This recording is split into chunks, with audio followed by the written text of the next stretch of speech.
Hey guys, our history kid here. Today we're going to be asking the question, what if Italy was good in World War II?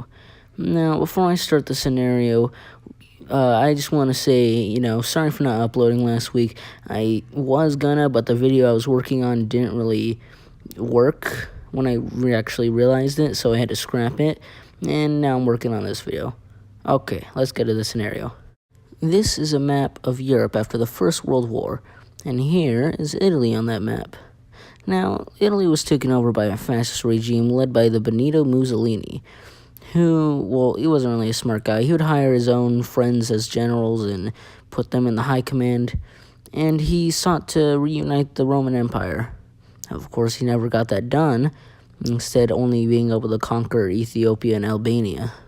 Of course, his failures led to his inevitable demise, but it all kind of began in Greece, where he had all he needed. He had manpower, he had weapons, he outnumbered the Greeks, but he still managed to lose major land to them somehow. Of course, this was a little confusing, as Italy had the same thing Germany had, yet Germany was conquering almost all of Europe. Of course, what they didn't factor in was the whole great leadership, or the great military leadership. I'm not trying to end up on any list now. And since they didn't really factor that in, they failed a lot. Fascist Italy was a lot like today's North Korea in this aspect that North Korea sure has a lot of big guns, weapons, and manpower, but the second some other big force with actual tactical genius comes over, they're going to go crawling back to their big friend. Of course, in this timeline, let's say that somehow King Emmanuel convinces Benito Mussolini to hire actual, generals who are good at their job instead of his best friends.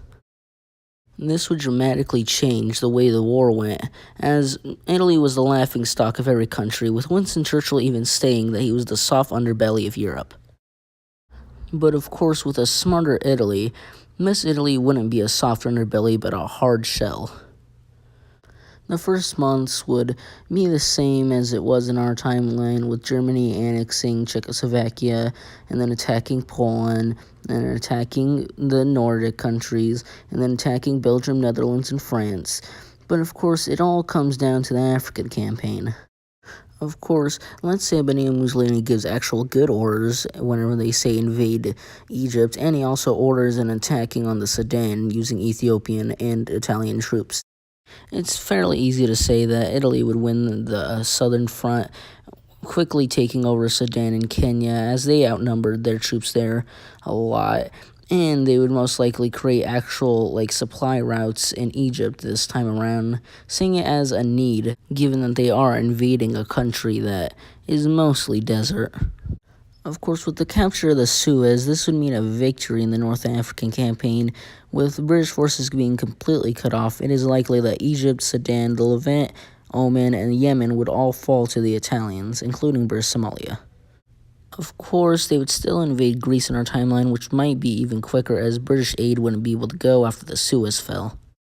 This also means that Greece would fall fairly quick, meaning that there would be no need for Germany and the other Axis powers to invade Yugoslavia, so they'd instead invade the Soviet Union much, much earlier. The invasion wouldn't go much the same way, even though they added a lot more spare time. I'm sure it won't really change that much. The only thing is that there would be much more Italian forces in the Soviet Union, and even African conscripts. But with Hitler not having to send troops south anytime soon due to the North African campaign and the invasion of Italy, and with the oil from the Levant, it is most likely that Hitler wouldn't really have a bad time invading the Soviet Union, but instead would fairly easily take Moscow and seize Stalingrad soon. Meanwhile, in the east, Japan would see the writing on the wall that it's time to expand south, and unlike in our timeline, where Japan was refused oil from the U.S., and the UK claimed to support the U.S. if it was attacked, Japan decided to attack both of them, starting a giant war that it could not win. But of course, it would probably just overlook the whole U.S. refusing them oil thing. If they saw the UK literally dying, they'd most likely see a better chance at winning a war with only the UK that was cut in half, instead of the UK and the U.S. So it would start a war invading India and its holdings in the south. Of course, Winston Churchill would still vow to never surrender. Of course, he wouldn't have to surrender because he would die of a stroke that had nothing to do with the British government or MI5, and he would be replaced by a anti-war prime minister. That would end the war, and the Axis would win. Of course, the USSR would be divided, with Germany getting whatever is west of the Urals, and Japan taking a little slice out of Siberia, while also setting several puppet states up in India, China, Manchukuo, Mongolia, and annexing Indochina along with other several southern holdings. With Germany annexing Central Africa and freeing Rhodesia and South Africa from the British control once and for all, Italy would annex the northern African states, while also annexing the Levant, Oman, Yemen, and several other things.